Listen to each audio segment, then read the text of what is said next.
같이 읽겠습니다. 이는 자기를 팔 자가 누구인지 아심이라. 그러므로 다는 깨끗하지 아니하다 하시니라. 아멘. 할렐루야.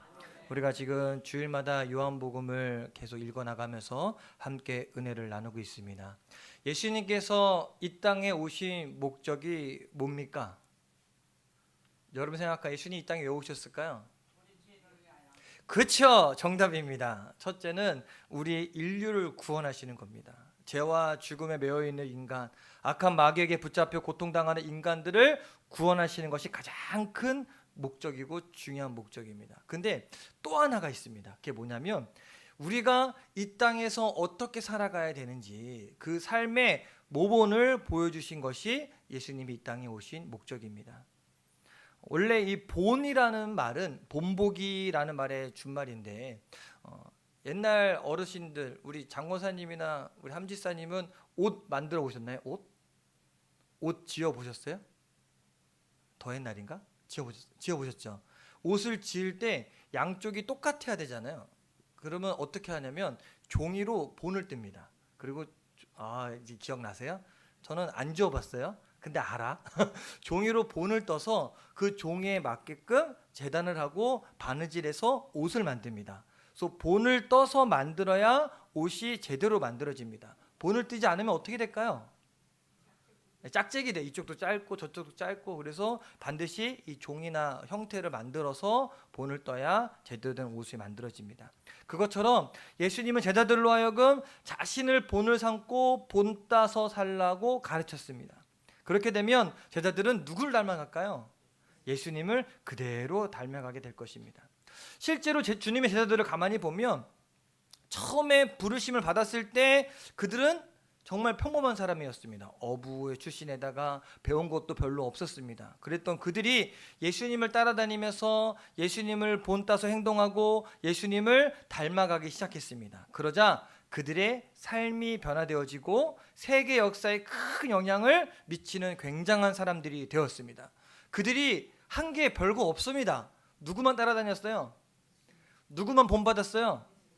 우리도 마찬가지입니다. 저와 여러분들이 예수님의 제자가 되어서 예수님을 따르기 시작한다면 우리의 삶 역시 가치 있고 존귀한 삶이 될 것입니다.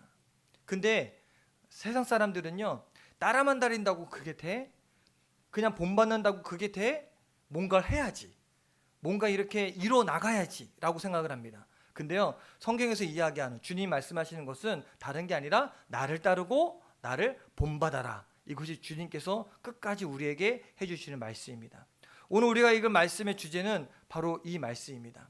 본문은 우리가 이미 잘 알고 있는 것으로서 예수님께서 십자가 못 박히시기 전에 최후의 만찬 자리에서 누구의 발을 씻겨줬습니까? 제자들의 발을 씻어주신 사건입니다.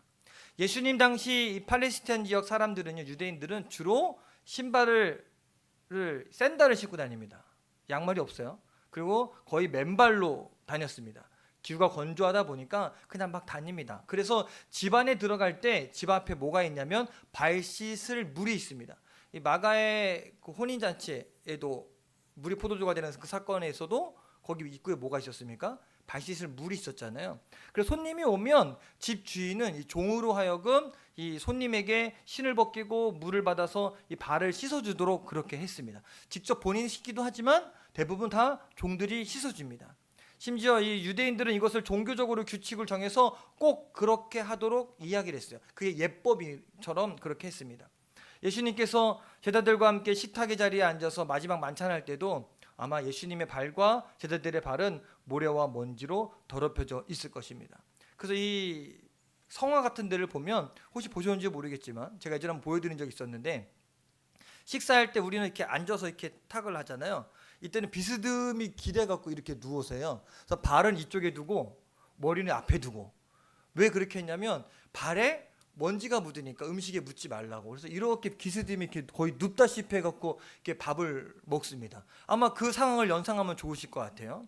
근데 그날 모인 집에 이 종이 따로 없었던 것 같아서 아무도 이 12제자와 예수님의 발을 씻어주지 않았습니다. 그런데 그러면 그 제자 중 누구 하나가 발 씻은 물을 갖다가 발을 씻어주든지 아니면 물을 갖다 주든지 이렇게 해야 되는데 아무도 그 일을 하지 않습니다. 성경에 보면 오히려 그들은 그 잔치 자리에서 누가 제일 큰가, 누가 발을 씻어주는가라고 서열을 전쟁하는 장면이 나오거든요. 누가복음 22장 24절에 이 자리의 분위기를 그대로 이렇게 표현합니다. 함께 읽어볼까요?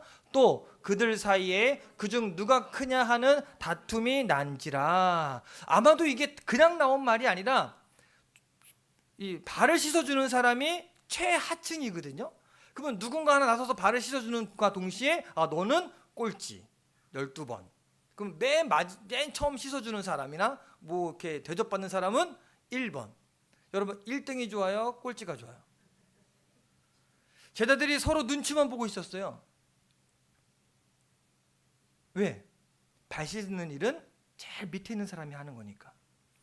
그래서 아무도 눈치만 보고 네가 크냐 내가 크냐 뭐 이러고 있는 상황에서 예수님이 겉옷을 벗고 허리에 수건을 두르고 제자들의 발을 씻기 시작하셨습니다. 대야에 물을 담아 제자들의 발을 하나하나 씻어주면서 스스로 가장 낮은 자리, 종의 자리에 서신 것입니다. 주님의 이런 행동은요, 누가 서열이 제일 높냐, 서로 눈치만 보고 다투는 제자들에게 자신을 낮추고 서로 섬기는 자가 되어야 된다는 것을 몸으로 직접 보여주신 것입니다. 발을 다 씻어주신 다음에 주님이 제자들에게 이렇게 말씀하십니다. 한번 성경 읽어볼까요?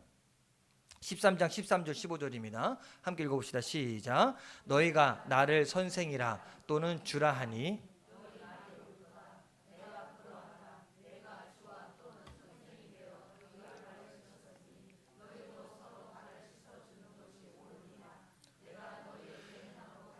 너희도 행하게 하려 본을 보였노라. 뭐라고 말씀하세요? 본을 보였노라. 예수님은 제자들에게 자신을 낮추고 다른 사람의 발을 씻어주는 것이 제자의 삶이라고 본을 보여주셨습니다. 우리가 주님의 제자가 되려면 우리도 주님 말씀처럼 주님을 본받는 자가 되어야 될 것입니다. 그래서 오늘 말씀을 통해서 주님의 본받아야 될 것이 무엇인가 함께 은혜를 나눠보겠습니다. 첫 번째로요, 예수님이 제자들을 끝까지 사랑하신 것을 우리가 배워야 됩니다. 한번 1절을 한번 읽어봅시다. 함께 읽겠습니다. 시작. 유월절 전에 예수께서 자기가 세상을 떠나 아버지께로 돌아가실 때가 이른 줄 아시고 세상에 있는 자기 사람들을 사랑하시되 끝까지 사랑하시니라. 그래서 우리가 두 단어를 좀 주목해 볼 필요성이 있습니다. 하나는 끝까지고 다른 하나는 아시고라는 단어입니다. 예수님은 제자들을 끝까지 사랑하셨습니다. 그런데 아무것도 모르고 사랑하시는 것이 아니라 모든 것을 다 알고 있음에도 불구하고 제자들을 끝까지 사랑하셨다는 겁니다. 예수님 십자가를 지시고 나면 제자들이 배신할 것 알았습니다. 베드로가 3번 부인할 것 아셨습니다. 가룟 유다가 은 30에 자기를 팔 것도 아셨습니다. 더군다나 지금 자기 앞에 앉아있는 제자들이 예수님의 십자가의 죽음을 이해하지도 못하고, 아니 생각도 하지 않고 그냥 누가 크냐 내가 크냐 서로 자리 다툼만 하고 있다는 그 한심한 모습도 다 알고 계셨습니다. 다 알고 계셨어요. 알고 있음에도 끝까지 사랑하셨습니다. 주님은 여러분들을 다 알고 계십니다. 제가 성경을 읽다가 굉장히 가슴이 울린 경험이 있습니다. 출애굽을 할 때 늘 아는 말씀이지만 새롭게 다가온 말씀이, 하나님께서 이스라엘 백성들을 빠른 길로 인도하지 않고 빙 돌립니다. 홍해 바닷길로. 그 이유가 왜 그러신지 아십니까? 왜 그럴게요? 뭐 여러 학설이 있어요. 그 훈련 받기 위해서, 노예 근성을 버리기 위해서. 근데요, 성경에 정확하게 하나님 뭐라고 이야기했냐면, 저들이 빠른 길로 가면 블레셋을 만날 텐데 그 전쟁에 하면 분명 얘네는 다시 되돌아갈 거다. 싸울 의지가 없기 때문에 그래서 내가 걔네들을 피하기 위해서 돌려보낸다 라고 말씀하시거든요. 아신 거예요. 뭘 알아? 아니죠. 블레셋을 만나면 하나님을 의지하는 것이 아니라 블레셋 보고 겁내할 걸 아는 거예요. 하나님 의지 안 할 것 알았어요. 그런데도 불구하고 하나님은 홍해 바닷길로 인도하고 홍해도 갈라지시고 애굽의 군대도 숨을 시켜주시고 낮에는 구름 기둥, 밤에는 불기둥으로 인도하시면서 그들을 끝까지 인도하신 거예요. 다 알고 계셨지만 그걸 용납하시고 사랑해 주시는 것이 하나님의 사랑이십니다. 하나님이 여러분 다 알고 계십니다. 생각으로 어떤 생각을 하고 있는지, 나중에 어떤 배신을 할 건지, 어떤 속임을 할 건지. 우리는 기도할 때 하나님과 거래 많이 하잖아요. 하나님 나 이거 해주시면 이거 할게요. 그 들어주시잖아요. 지키게 안 지키게요? 지키게 안 지키게요? 제가 대학교 1년을 다니고 휴학을 하고 문방구에서 아르바이트 한 적이 있었습니다. 새벽 6시 출근, 밤 11시 퇴근. 그래서 월급이 100만 원이었어요. 그때 당시에 1998년도에. 그러면 그때 당시에 100만 원은 큰 돈이었거든요. 그래서 마음에 내가 첫 월급은 온전히 드리리라, 그런 마음이 있었어요. 근데 한 달에 열심히 일하고 나서 월급을 딱 받았는데 어떻게 됐을까요? 마음이, 그 결심은 그렇게 섰지만 이게 쉽지 않더라고요. 그래서 나름 11조도 드리고 성경금도 하고 뭐 이렇게 헌금도 50만 원 넘게 헌금도 하고 부모님 용돈도 드리고 동생 용돈도 주고 막 이렇게 했거든요. 근데 처음에 그 약속은 지킨 거예요, 안 지킨 거예요? 안 지켰어요. 결론은 굉장히 안 좋게 끝났거든요. 근데 그때 느낀 게 뭐냐면, 결심하고 이행하는 건 다르구나. 화장실 가기 전과 갔다 온 다음은 다르구나. 하나님은 아실까요, 모를까요? 아셔요. 알면서도 속아주는 거고, 알면서도 끝까지 사랑하셨습니다. 주님은 제자들에게 야 섭섭해, 어떻게 그러냐 라고 말하지 않습니다. 에이 쓸모없는 놈들, 기껏 불러주었더니 자기 자리 입속만 챙기네 라고 실망하지도 않으셨습니다. 좀 모자라지만, 좀 부족하지만 주님은 그들을 끝까지 사랑하셨습니다. 그렇다면 예수님은 어떻게 그런 제자들을 끝까지 사랑할 수 있었을까? 아마 많은 이야기를 할 수 있을 것인데, 오늘 저는 예수님이 제자들을 그래도 사랑할 수 있었던 것은 현재의 모습은 좀 모자라 보이더라도 그들의 미래의 모습을 보면서 기대하시고 사랑했지 않았을까라는 생각을 해봅니다. 변화되는 모습. 지금의 제자들은 좀 부족하고 예수님의 사역을 이해하지 못하지만 성령님이 그들에게 임하면 그들이 변화되어지고 제자들을 깨우쳐줘서 지금은 자리다툼하는 사람이지만 결국에는 주님을 위해 순교할 사람이라는 것을 예수님은 알고 계셨다는 겁니다. 주님께서는 지금 저들의 부족한 모습을 본 것이 아니라 미래에 주님을 위해 헌신할 모습을 보았다는 것입니다. 그렇기 때문에 그들을 사랑할 수 있었습니다. 여러분, 누구를 딱 만났을 때 그 사람의 가치는요, 앞으로 되어질 것을 보면 완전히 우리가 대하는 게 달라집니다. 예를 들어서 우리 수빈이가 장차 삼성전자와 버금가는 큰 기업의 CEO가 된다는 것을 여러분이 알고 있어요? 20년 뒤에. 그러면 수빈이한테 함부로 할 수 있습니까? 바로 안 되는, 왜? 그때 좀 핸드폰 좀 싸게 사려면 좀 이렇게 잘 보여야 되지 않겠습니까? 미래의 가치를 안다면 현재의 모습 함부로 할 수 없어요. 유대인의 이야기 중에 랍비의 선물이라는 이야기가 있어요. 진리를 찾기 위해서 노력하는 젊은이들이 모여서 수도원을 시작했다고 합니다. 같이 모여서 기도하고 묵상하고 말씀 훈련을 통해서 영성을 개발하고 믿음의 공동체를 만들어가기 시작했습니다. 점점 많은 사람들이 모여서 수십 명에 이르게 되었습니다. 그런데 사람들이 모이면 분란이 생기죠. 몇 년이 지나면서 이 자신들의 약점이나 거친 부분이 드러나면서 이 공동체가 깨어질 위기를 맞게 됩니다. 의견 다툼이 일어나고 서로에 대한 감정적인 불편함이 생기면서 서로 상처받기 시작했어요. 결국 여러 가지 일로 부딪히게 되면서 하나 둘 수도원을 다 떠납니다. 결국 수십 명에 이르렀던 그 수도원생들이 나중에는 5명만 남게 되었어요. 마지막까지 남은 이 5명이 같이 모여서 머리를 맞대면서 야, 우리 서로 비방하지 말고 어떻게든 다시 공동체를 세워나가자. 그래서 이 공동체를 회복하기 위해서 그 당시 유명한 랍비를 찾아가서 조언을 구하기로 했습니다. 존경받는 그 랍비는요, 5명의 청년들의 이야기를 다 듣고 나서 그들에게 이렇게 딱 한마디 했습니다. 당신들 중 하나가 메시아입니다. 딱 한마디잖아요. 당신들 중에 하나가 메시아입니다. 그들은 이 이야기를 듣고 나서 곰곰이 생각해봤어요. 야, 누가 메시아일까? 야, 토마스가 메시아 아니야? 야, 의심은 많아도 신실한 사람이잖아. 야, 혹시 제임스가 메시아 아니야? 성질은 급해도 열심히 일하잖아.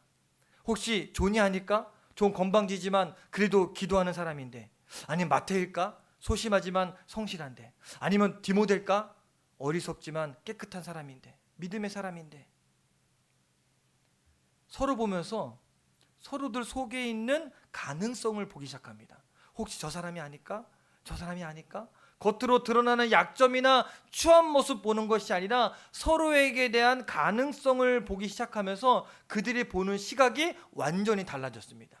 화해가 이루어지고 다시 사랑의 꽃이 피기 시작하는 아름다운 공동체가 되었습니다.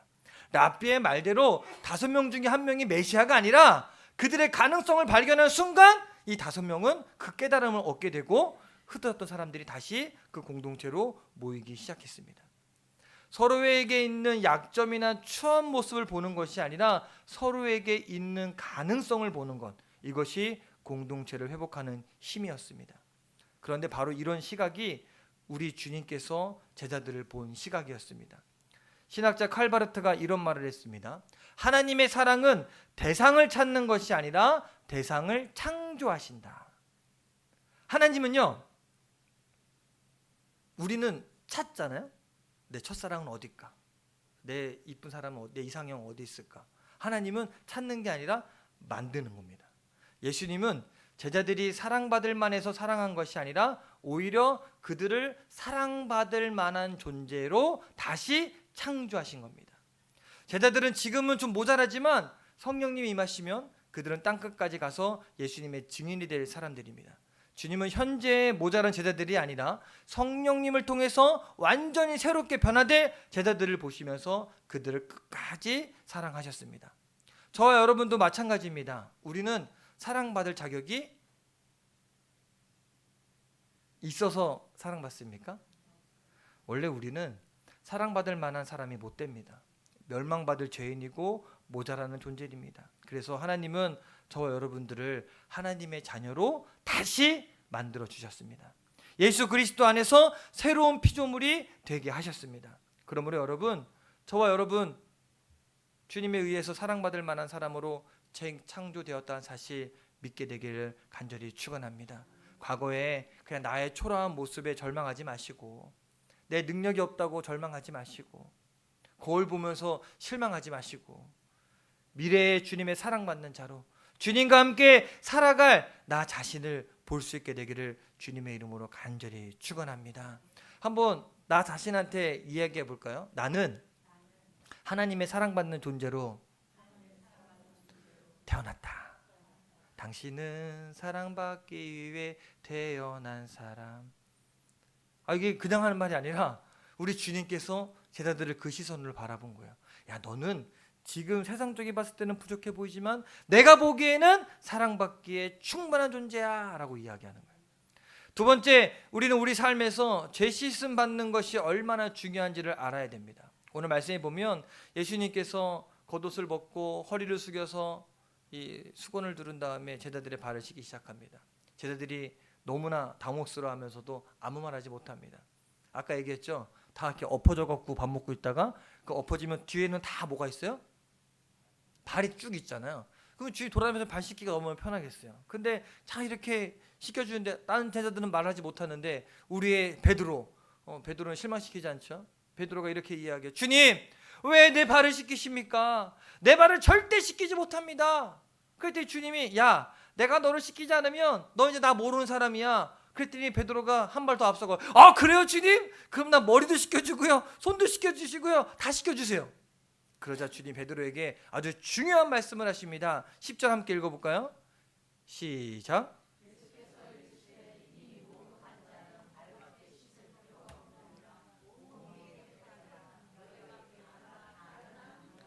여기서 우리 주님이 제자들의 발을 씻어준 것은 단순히 그냥 섬기기 위한 것만이 아니라 죄사함, 죄 씻음과도 관련되어 있음을 우리가 알 수 있어요. 그래서 주님 베드로에게 내가 너를 씻어주지 않으면 너와 상관이 없다, 이 말은 주님이 제자들을 발을 씻어주시 십자가에서 너의 모든 죄를 씻어줘야 네가 참된 구원을 받을 수 있다라는 것을 이야기하고 있는 겁니다. 우리를 죄에서 구속하신 것은 우리 그리스도 예수님이십니다. 또 예수님께서 이미 목욕한 자는 발밖에 씻을 필요가 없느니라고 말씀하셨습니다. 목욕한 자란 뜻은 원죄에서 구원받은 사람, 구원받은 하나님의 자녀들을 가리킵니다. 이 원죄는 대물림됩니다. 아시죠? 사람은 태어나면 원죄를 갖고 태어납니다. 이 원죄는 누구의 죄입니까? 누구의 죄요? 아담과 하와의 죄가 계속해서 내려온 거거든요. 근데 그 원죄를 주님이 사해 주신 거예요. 예수를 믿고 우리가 구원과 동시에 십자가의 보혈 능력으로 말미암아 우리 죄가 용서함 받았습니다. 그래서 우리 구원 받았어요. 아멘이십니까? 수진아, 천국 갈 수 있지? 죽어봐야 하는 거야? 아니지. 그러나 구원받은 자라고 해도 매일 손과 발을 씻는 것처럼 매일매일 죄와 허물을 씻어야 됩니다. 우리 애들한테 너 씻어 그러면 아까 씻었어 이런 말을 자주 해요. 목욕하고 나와서 막 이것저것 만져서 손에 초콜릿 묻고 입에 초콜릿 잔뜩 묻었어요. 야, 너 손 씻어. 아까 목욕했어.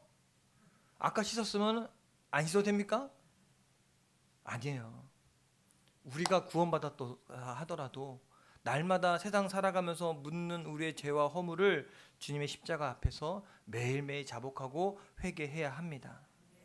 그러므로 예수님은 제자들의 발을 씻어주신 일을 통해서 예수님과 우리의 관계는 죄를 사해 주시고 제사함 받는 관계라는 것을 이야기합니다.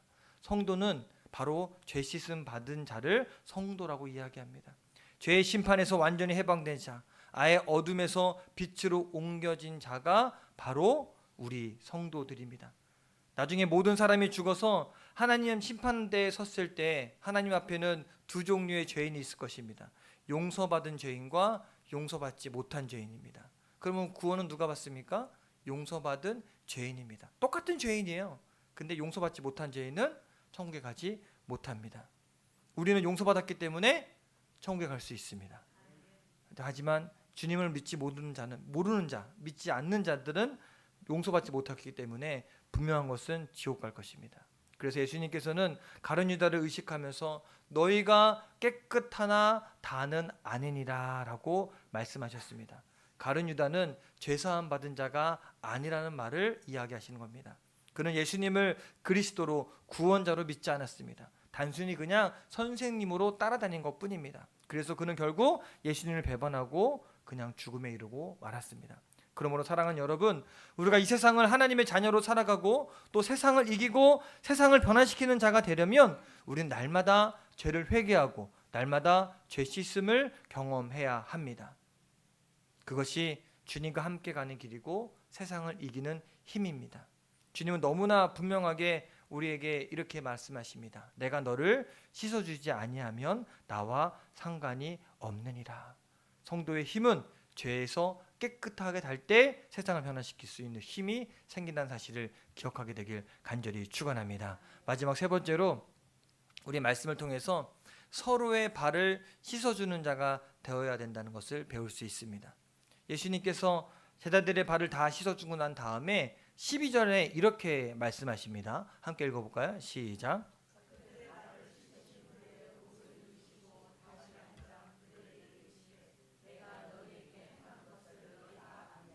자, 무슨 말입니까? 주님은 이 일을 통해서 그들에게 말해주고 싶은 아주 중요한 메시지가 있다는 것을 이야기합니다. 아까 읽었던 13절, 15절 바로 답을 주시거든요. 시작.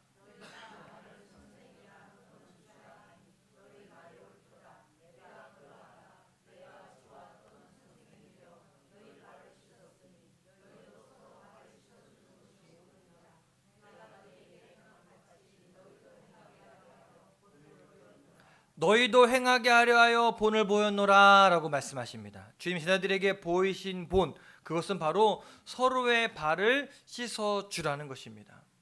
아까 얘기했던 것처럼 발 씻어준다는 것, 높은 자리에 앉으라는 거예요? 낮은 자리에서 섬기라는 겁니까? 낮은 자리에 섬기라는 거예요.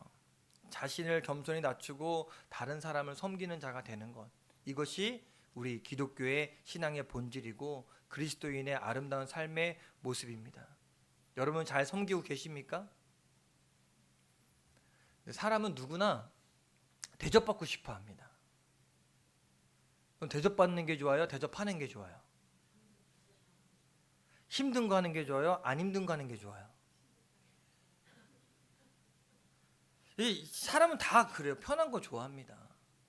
어렵고 힘든 건 딴 애 하려고. 우리 애가 넷이잖아요. 심부름 하나 시키면은 그 막내만 열심히 해요. 막 부지런히. 얘는 2% 부족해. 뭐 잘못 갖고 오기도 하고 떨어뜨리기도 하고 막. 근데 걔만 막 열심히 해요. 좀 생각이 좀 트인 애들은 왔다 갔다 하면 힘들잖아요. 그 쉬운 거 편한 거 하려고 안 하려고 합니다. 사람의 본능이 그래요. 근데 우리 주님은 그 힘든 거를 가장 낮은 자리에서 하신 겁니다. 그리고 본받아서 하라는 거예요. 예수님은 제자로 하여금 이 세상을 살아가고 궁극적으로 세상을 변화시키려면 세상 사람들이 이해하지 못하는 행동을 하라는 겁니다. 세상 사람들은 이해하지 못합니다. 제가 왜? 뭔가 이유가 있지 않을까? 갑자기 잘해주고 막 섬기면 왜? 왜 그러는 거야? 노인정 가서 쓰레기 치우고 막 이런 거 하는 거, 물건 나르고 하는 거 다 앉아있을 때 내가 일어나서 막 하면은 웬일이야? 왜 하는 거야? 뭔 일 있어? 이렇게 당혹스럽게 할 때 세상을 변화시킬 수 있습니다. 교회가 다시 능력을 회복하려면요, 교회가 세상을 당혹스럽게 해야 합니다. 누가 뭐라고 해도 우리는 예수님께서 제자들의 발을 씻기신 것처럼 서로의 발을 씻어 줘야 합니다. 이것이 우리가 사는 이 지역의 복음화를 이루는 유일한 길입니다. 우리 교회가 진정한 사랑의 공동체, 사랑으로 소문난 교회가 되어야 주변 사람들을 당혹시킬 수가 있습니다. 미국의 개척 시절에 사람들이 역마차를 타고 여행을 다녔다고 합니다. 역마차가 어떻게 생겼냐, 그림을 하나 제가 준비했거든요. 역마차가 이렇게 생겼어요. 이렇게 생겼는데 여러분 여기서 1등석, 2등석, 3등석이 있을까요, 없을까요? 있어요. 네, 재미있어요. 이게 1등석표, 2등석표, 3등석표가 있었다고 합니다. 재미있는 게 뭐냐면 자리가 표가 아니라 이 1등석 표를 찬 사람은 그냥 앉아만 있으면 되고요.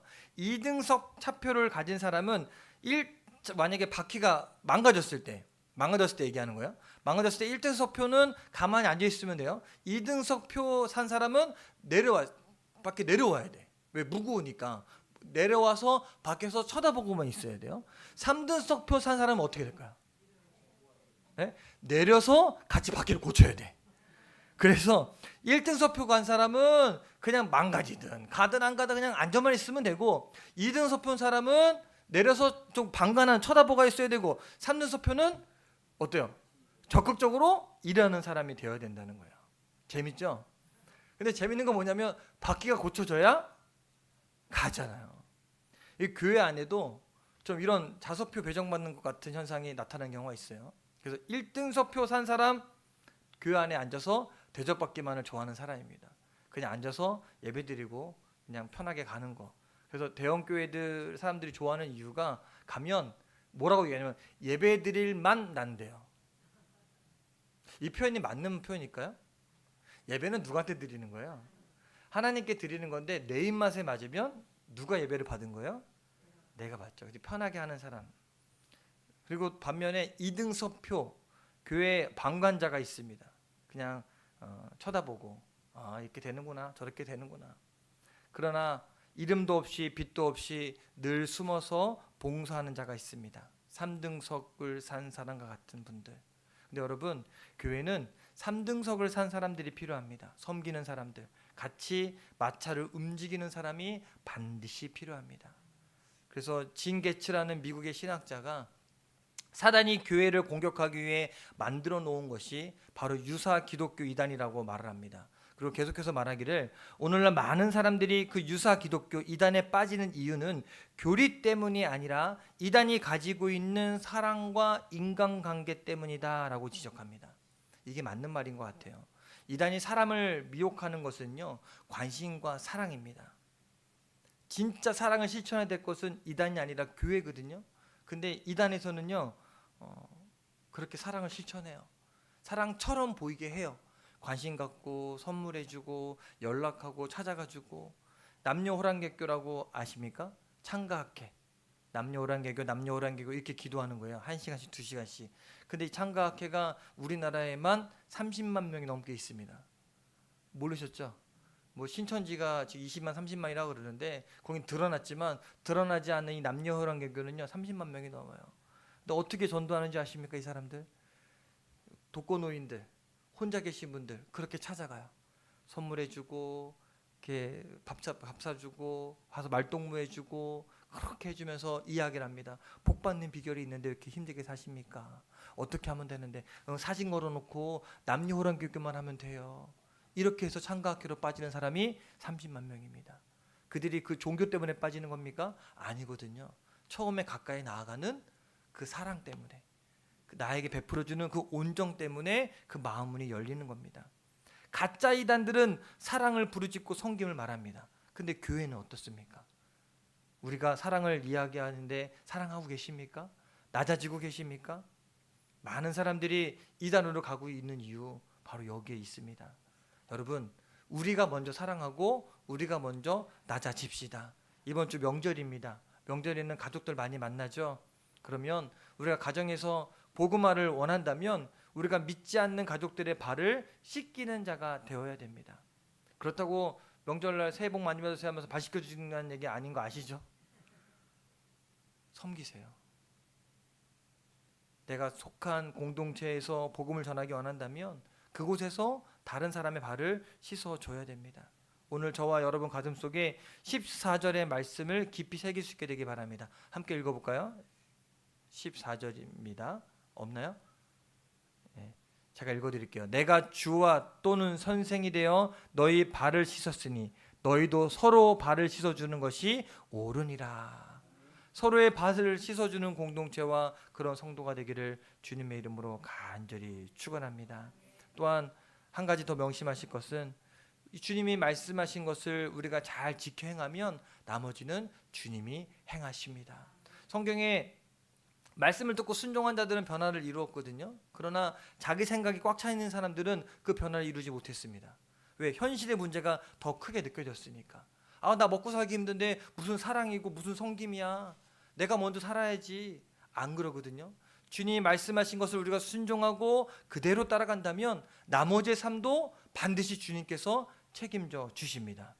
제자들의 가능성을 보시고 그들에게 본을 보이셨듯이 주님은 지금 우리의 가능성을 보이시고 본을 보이시고 우리에게 순종하라고 말씀하십니다. 여러분, 우리에게는 놀라운 가능성이 있습니다. 따라해볼까요? 나에겐 놀라운 가능성이 있다. 누가 일하십니까? 하나님이. 그러니까 두려워하지 마세요. 세상을 보고 놀라지도 마세요. 우리 주님은 우리의 구원자가 되십니다. 우리의 삶을 이끄실 것입니다. 우리가 찬양하고 함께 기도하겠습니다. 아무것도 두려워하지 말라 찬양하시고 함께 말씀을 기억하면서 기도하시겠습니다.